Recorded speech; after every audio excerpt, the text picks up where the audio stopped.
industria iraultza. Industria iraultza eman zen iraultza demografikoa eman zalako Inglaterran.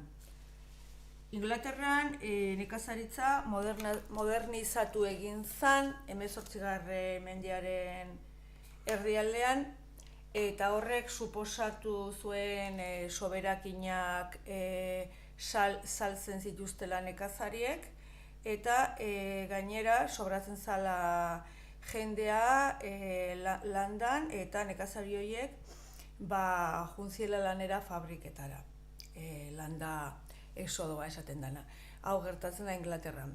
Hemen ikusten duzue, ze iraultza demografiko importante izan zen, hemen ikusten duzue 18. mendearen erdialdean, nola goraka joan populazioa, eta bigarren industria iraultzan, esplikatuko duguna, gutxi gora bera 1800 eta 50, 60, baita nola goraka joten da populazioa.